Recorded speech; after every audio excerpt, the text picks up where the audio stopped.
이 방식대로 하면은 전교 꼴찌에서 뭐 전교 1등 될 수 있다. 안녕하세요. 스튜디오샤 남찡입니다. 여러분, 오늘은 제가 살짝 진지한 이야기로 찾아뵙게 되었는데요. 이거 어디 가서 제가 말 안 해주는 건데 여기서 우리 구독자님들한테만 살짝쿵 공개를 하도록 하겠습니다. 그럼 귀 기울여서 잘 들어봐 주세요. 여러분, 이거는 여러분께만 말씀드리는 건데 저 원래 전교 꼴찌였어요. 제가 언제 전교 꼴찌를 했냐고요? 그건 바로 고등학교 때인데요. 고등학교 전교 76명 중에 76등. 이게 무슨 등수냐? 바로 입학 등수예요. 저희 고등학교가 시험을 봐서 합격해야지 들어올 수 있는 고등학교였거든요. 그런데 제가 그 시험을 준비하는 학원을 다녔는데 그 학원도 반이 3개가 있었어요. 그래서 그것도 성적순으로 잘라서 1등 반, 2등 반, 3등 반 이렇게 있었는데 한 반에 한 10몇 명? 이렇게 있었던 것 같아요. 근데 그 중에서 제가 3등 반, 그리고 거기서도 꼴찌. 완전 못했던 거죠. 그래서 제가 아직 많이 부족함에도 불구하고 용기를 내서 열심히 준비를 했으니까 시험을 봤는데 아니나 다를까 역시 준비가 부족하다 보니 떨어지게 된 거예요. 그런데 추가 합격이 돌다가 완전 1년이 거의 끝나가서 거의 입학을 거의 얼마 남지 않은 상황에서 12월 말일쯤에 제가 마지막으로 76명 중에 76등으로 학교 문을 닫고 들어갈 수 있는 기회가 막 하늘에서 돈가집처럼 주어진 거예요. 네, 워낙 간절했으니까 어떻게 해요? 이걸 잡아야죠. 그래서 그렇게 저는 전교 꼴찌라는 타이틀을 달고 이렇게 입학을 해서 학교 생활을 시작하게 되었답니다. 그래서 입학 등수가 76등 전교 꼴찌였다면 졸업 등수는 어땠을까요? 그건 바로 짜잔! 저는 전교 4등으로 졸업을 하게 되었답니다.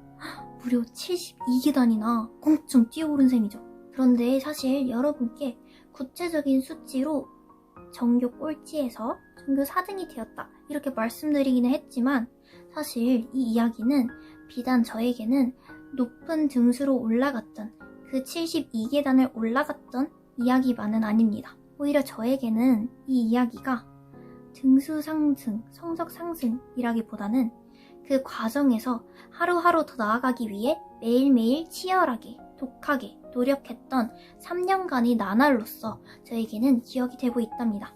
그래서 제 이 성적 상승 스토리를 여러분께 들려드림으로써 여러분들께 이런 사람도 이렇게 밑바닥에서 저렇게 올라갈 수 있구나 라는 희망을 심어드리고 싶어서 오늘 영상을 찍게 되었습니다.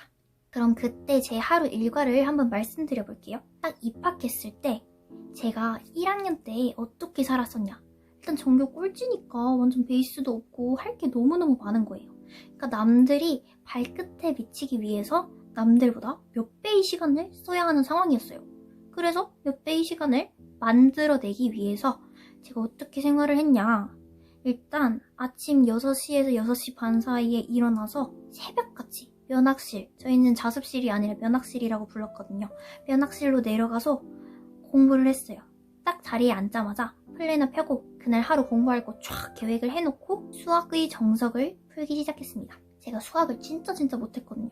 그래서 수학을 아침 시간마다 수학의 정석 풀면서 아침 8시에 밥 먹으러 가기까지 계속 수학의 정석을 풀었던 것 같아요. 그리고 1교시부터 수업이 쫙 시작되고 6시 20분에 아마 모든 수업이 끝나는 시점이었던 것 같아요. 그 사이사이 쉬는 시간을 제가 이게 저희는 교과 교실제여가지고 과목별로 교실을 저희가 이동해서 갔어야 하거든요. 그래서 쉬는 시간 사이에는 약간 공부할 시간이 많이 없었는데 그래서 연강이 있어가지고 그 교실에 남아있을 수 있어서 그 10분을 제가 온전히 쓸 수 있는 시간이면 저는 어떻게든 전 수업을 복습하거나 아니면은 뭐 다른 공부를 하는데 썼던 것 같아요. 그리고 점심시간에 밥을 먹고 나면 저는 한 꼭 30분 정도가 남더라고요. 그 시간에도 꼭 공부를 했어요.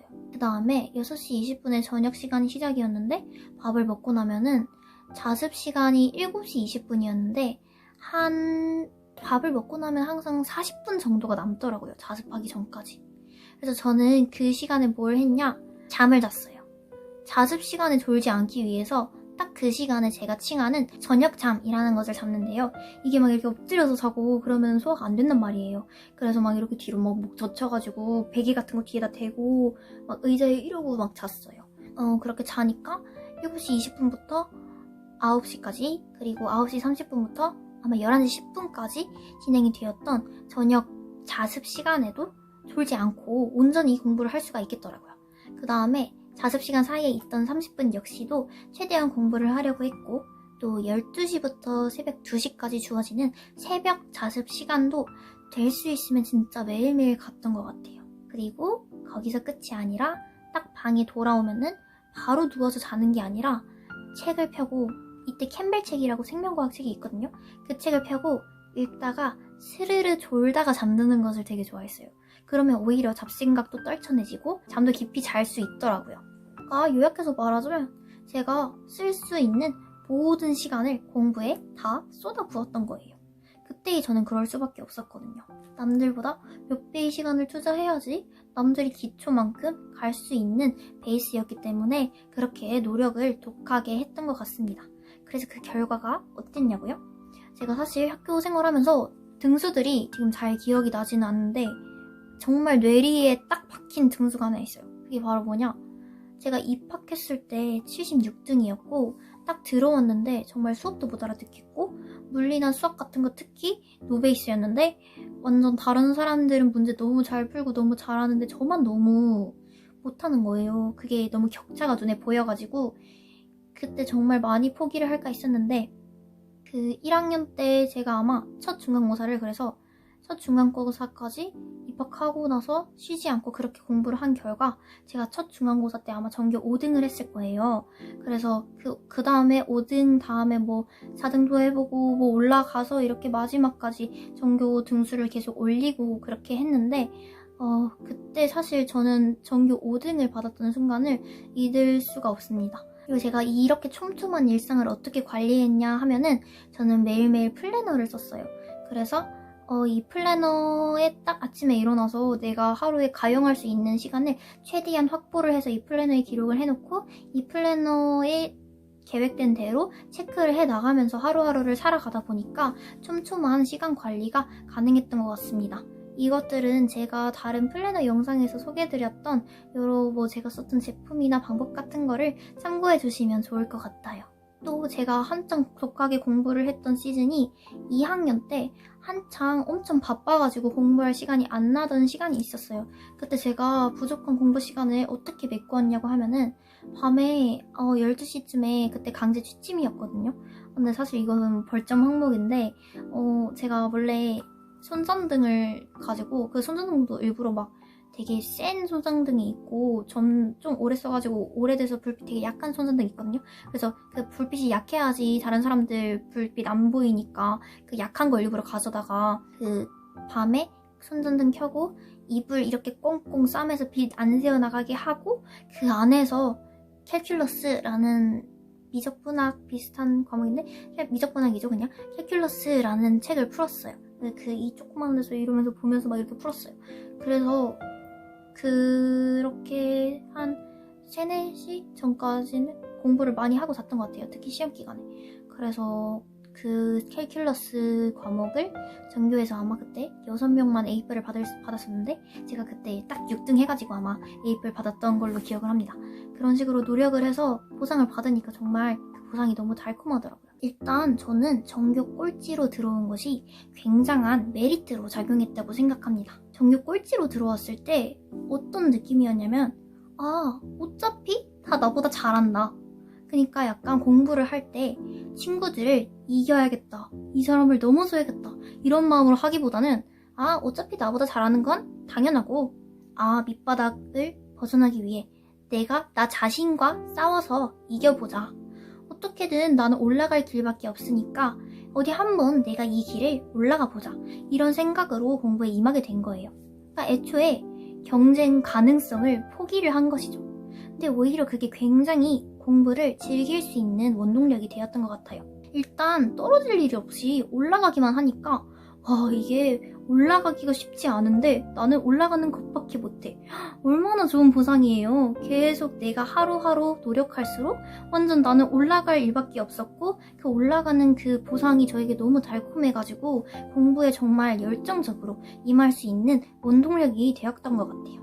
그러니까 여러분도 나 자신과의 싸움으로 공부를 받아들이신다면 확실히 공부가 훨씬 도전적이고 재밌어지는 경험을 하실 수 있을 거예요.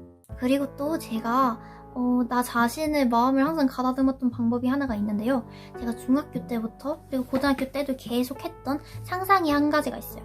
그게 뭐냐면은 제가 계속 실패했던 순간들이 있었잖아요. 막 영재학교도 떨어지고 들어왔는데도 막 전교 꼴찌라서 학기 초에 수업도 막 못 알아듣고 다들 너무 잘하는데 내가 너무 초라해 보이고 이랬던 순간들이 있었거든요. 근데 그때 제가 했던 상상이 이 시련을 모두 극복하고 강단 위에 올라가서 또 다른 나와 그리고 나와 같은 학생들이 객석을 가득 채워서 박수로 나를 맞이하는 거예요. 그러면 내가 그 단상 위에 올라가서 내가 그 역경을 어떻게 극복했는지 그리고 여러분도 이렇게 하면 할 수 있다고 희망을 주는 여러 메시지들을 날리는 그러한 멋진 동기부여 연설가 같은 느낌의 강연을 하는 나의 모습을 상상했어요. 지금 마치 유튜브라는 강단에 서서 여러분께 이런 말씀을 드리는 저의 모습같이요. 그런 상상을 하려면은 그게 나중에 꿈이 이루어지려면은 일단은 내가 지금 이거를 극복을 해야 되잖아요. 그쵸? 이런 시련이나 역경 같은 것들을 내가 극복을 해야지 나중에 그런 멋진 모습으로 사람들한테 괜찮아요. 할 수 있어요. 이런 말들을 할 수가 있으니까 이거를 일단 이겨내보자. 나중에 그렇게 멋있게 앞에 서서 사람들을 으쌰으쌰 파이팅 해주는 그런 동기부여 해주는 사람이 되어보자 라는 꿈을 가지고 계속 생생하게 그 강단 위에 선 나의 강연자인 모습을 그리면서 박수로 온갖 사람들이 나에게 환호를 해주는 그 모습을 상상하면서 이 힘든 순간들이 이겨내고 공부를 열심히 했던 것 같아요. 여러분께 주의할 점 2가지를 말씀드릴게요. 일단 첫 번째, 커피를 조심하세요. 있잖아요. 제가 아까 전에 엄청 빡센 스케줄들을 얘기했던 것 같은데 그 에너지가 어디에서 나왔느냐 하면은 열정적인 마음도 있었지만 저에게 끊임없는 에너지를 공급해 주었던 카페인도 있었답니다. 제가 스샤에서도 계속 제가 커피가 너무 잘 듣는 축복받은 몸이었다라는 이야기를 되게 많이 했는데요.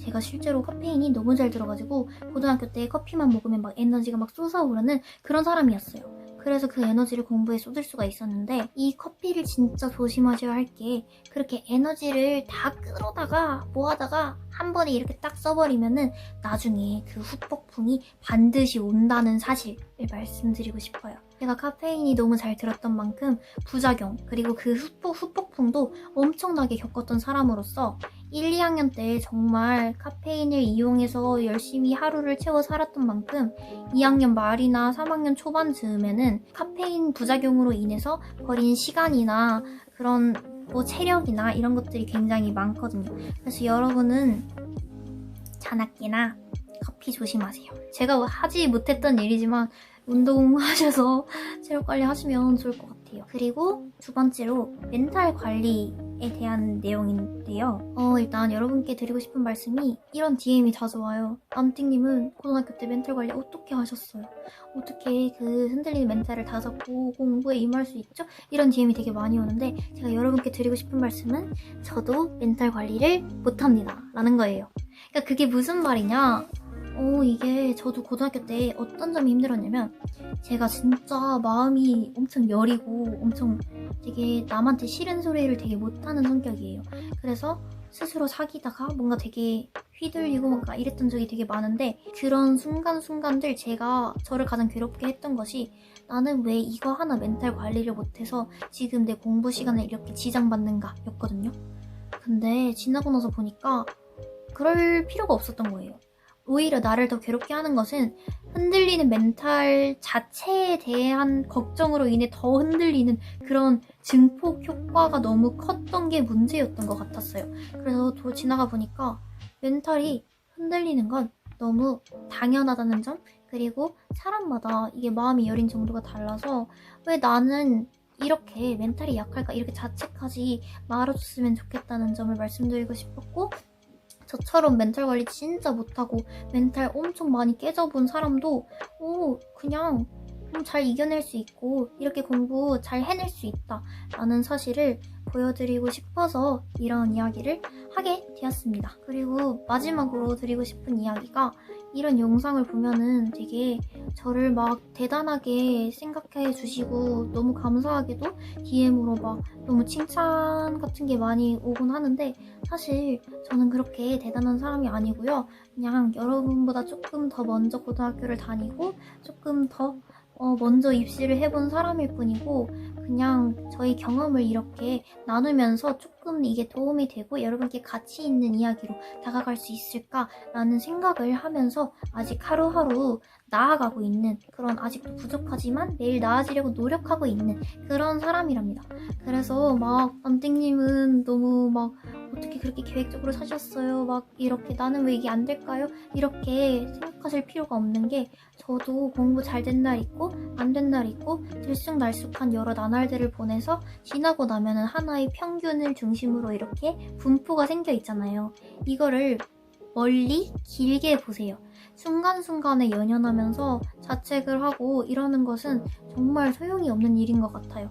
네, 여러분, 여기서 제가 이 이야기를 통해서 여러분께 알려드리고 싶었던 사실은, 여러분도 충분히 가능하다 라는 메시지였습니다. 이 방식대로 하면은 전교 꼴찌에서 뭐 전교 1등 될 수 있다, 요런 그런 공부법에 관한 이야기나 나를 따르라 요런 말이 아니라, 그냥 요런 사례도 있구나, 요렇게도 올라올 수 있구나 라는 하나의 실패담과 그 실패를 극복한 성공담이 사례로서 여러분이 이 이야기를 들어주시고, 나도 한번 저렇게 해봐야겠다 라는 희망을 가지게 된다면은 저는 그것만으로도 충분히 제 이야기가 가치 있어진다고 생각합니다.